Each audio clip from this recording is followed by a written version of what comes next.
Hello, everyone. A very good afternoon to all of you. Today, I am not at my home, but where I am currently, this is also my home.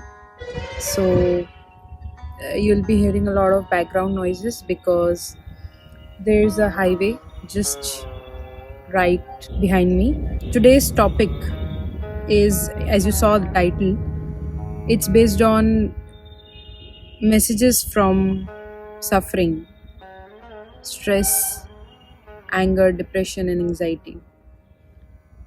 So most of us have these problems going on, and the world actually saw that post COVID, these things increased.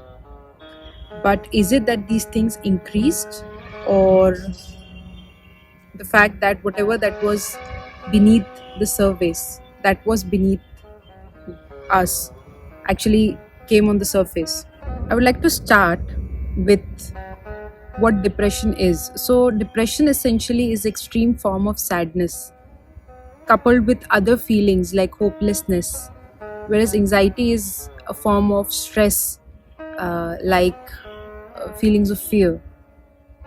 Now, there are many planets associated with depression and anxiety.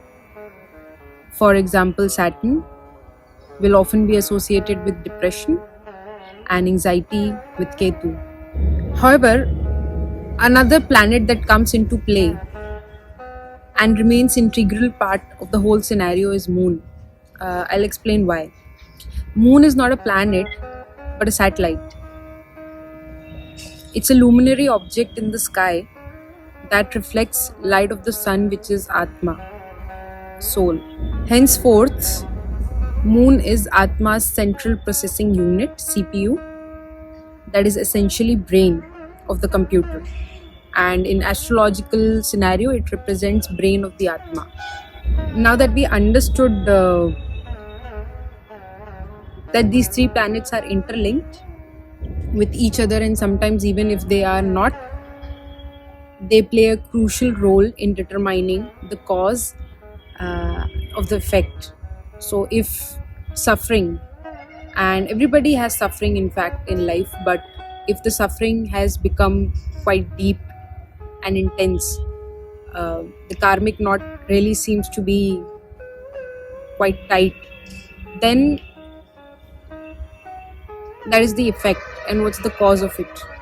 Now a question may arise as to how reasons for depression and anxiety can be figured out through astrology. It's similar to how you go to a therapist, okay?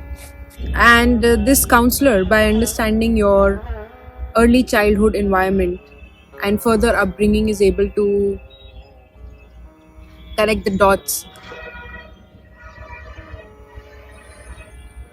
and ultimately understand your present situation. Now in astrology,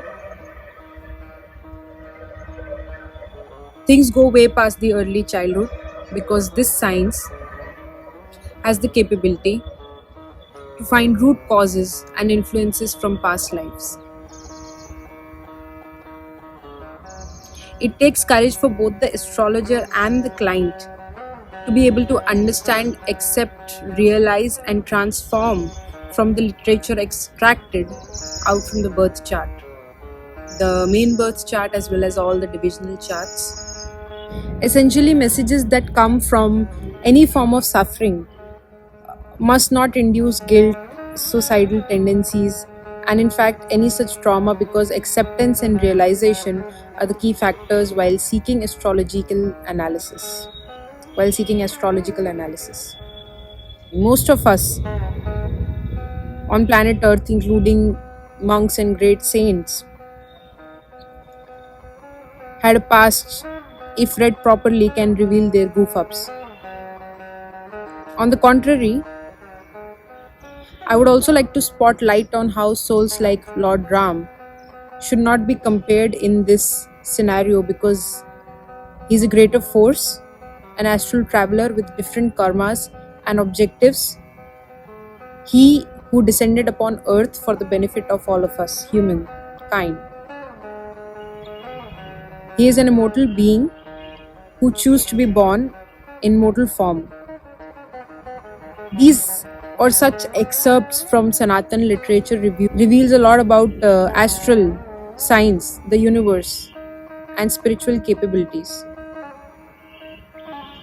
Coming back to the point about what is the cause of any suffering, because all these things are interlinked, what I was telling you, will such literature will actually primarily reveal that it's a part of consciousness but extremely purposeful in immortal scheme of events.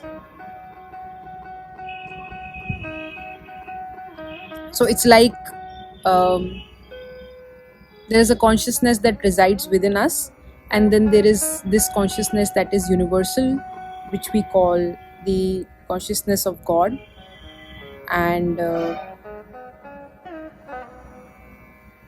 often when there is no link between the two is also why such suffering comes into play.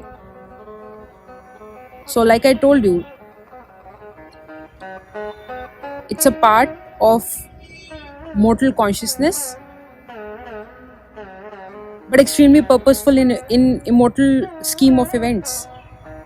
So often this grand purpose, suffering has a grand purpose to offer to us. It is unknown to us, and because it is a territory which is unexplored, glory that awaits us is also the glory that frightens us.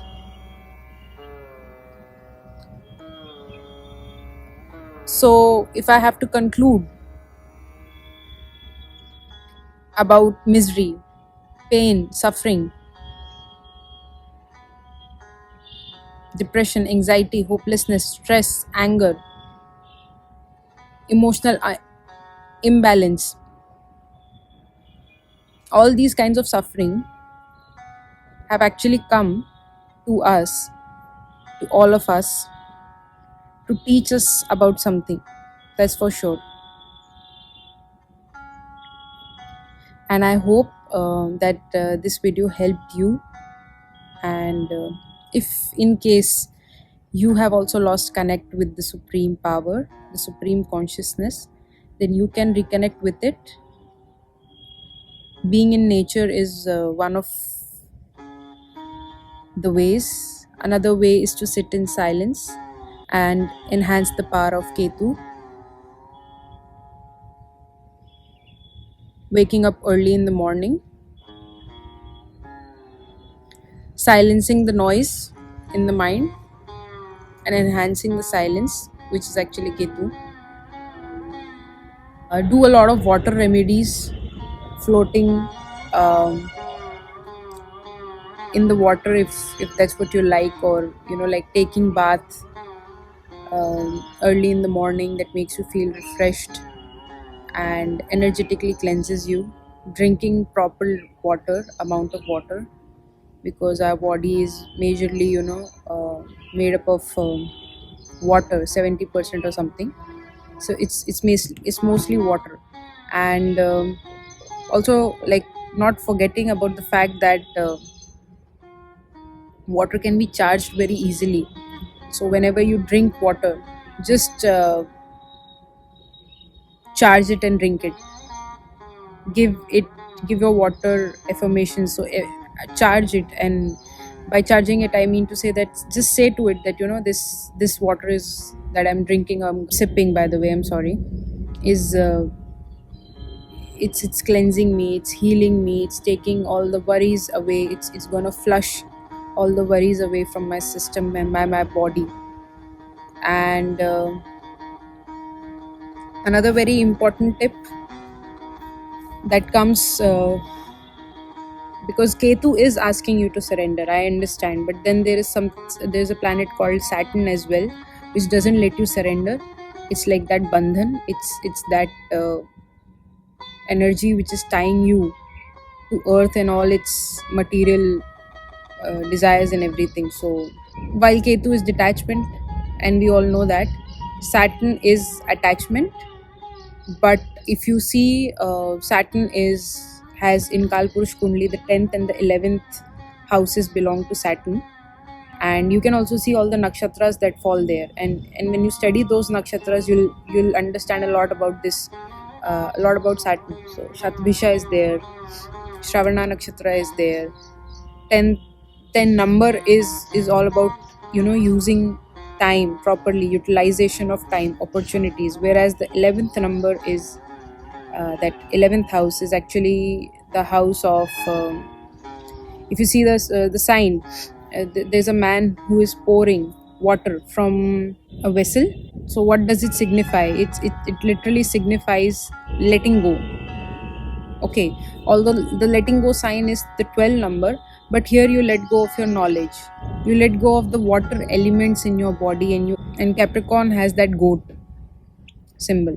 So it's an amalgamation of knowledge as well as utilization of time, in a way that the goat is, it's a mountain goat, the 10 number sign.